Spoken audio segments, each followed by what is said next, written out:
My parents warned me not to look out the window at night. I just discovered the horrifying reason why. Ever since I was a baby, my parents always told me, don't look out the window at night. I always asked them why, but they would just shrug it off with a creepy smile. As I grew older, I stopped questioning it, but I just never could have guessed the horrifying secrets my parents were hiding.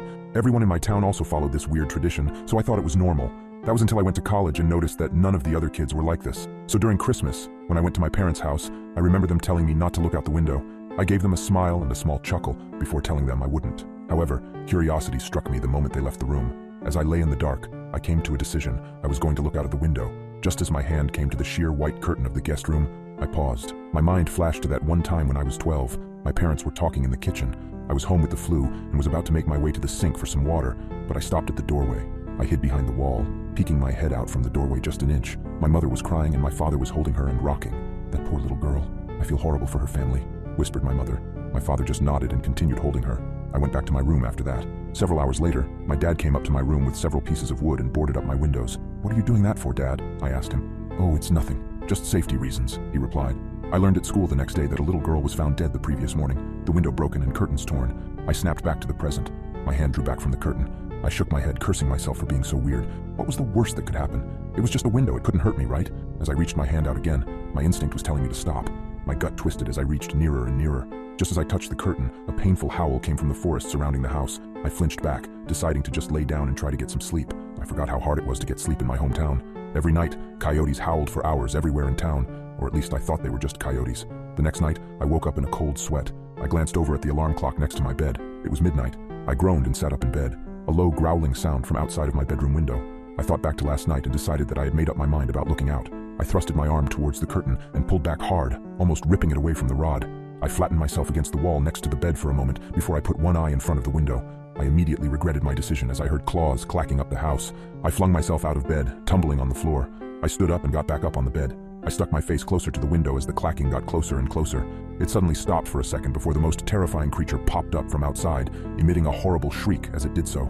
I can never forget its face, the way the hollow eyes oozed some kind of black substance, like tar, and the way its lips were pulled back into a gruesome grin, the teeth blood-stained and razor-sharp.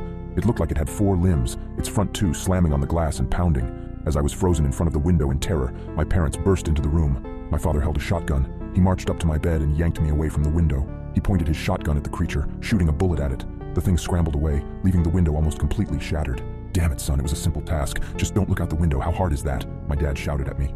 I wasn't processing his words. I was sitting on the floor, arms and legs splayed everywhere in utter shock. What the hell had I just seen? My mother ran to the bedroom door. She had tears in her eyes. "Is everyone all right?" she asked. "Yeah, we're fine. We still gotta get that creepy effing monster, though." "Nathan, get up. We got some work to do," my dad said. I got up as soon as I could. My dad thrust the shotgun into my arms and marched downstairs. He opened the basement door and descended, coming back with a machete and some kind of spray bottle. He sprayed the liquid onto the machete before walking to the front door and wait. "Dad, what are you doing?" I asked, confused. I was just traumatized, and now my dad is waiting at the door, machete in hand like he was about to kill someone. Instead of a response, my dad just hushed me. The house was quiet for several seconds before a loud banging and howling came at the front door. We heard a rip, and we knew the screen door was no more. The wood of the interior door started to splinter, and I took a few steps backward. My dad glared at me. "Nathan, now is not the time for this. Point the goddamn gun and get ready to shoot." I aimed the gun at the door, trying to find the spot where the howling was coming from. The door was strong, but it wasn't indestructible. The creature burst through the door, and I pulled the trigger in a moment of terrified panic. My dad knelt down and brought his machete down on the abomination's head. The howling ceased, and my mom rushed forward with a tarp to cover the spot where the door was destroyed. "Honey, are you okay?" my mom asked for the second time that night. She came up to me and kissed my cheeks, as if to make sure I was still there. She went over to my dad and did the same. "We're okay, both of you, get in the basement. I gotta clean this up." I asked, "Basement? Why the basement?" Everything was going by at the speed of light, and I couldn't help but question everything that was happening at the moment. "Let's just get in the basement. Your father needs to clean up," my mom said, grabbing my arm and pulling me to the basement. We sat on the couch down there for what seemed like hours before my dad came in and put the machete up. He sat on the chair in front of us with an exhausted sigh. The three of us sat in silence for a few minutes. In that time span, my brain was able to come up with a coherent sentence. "Dad, what was that thing?"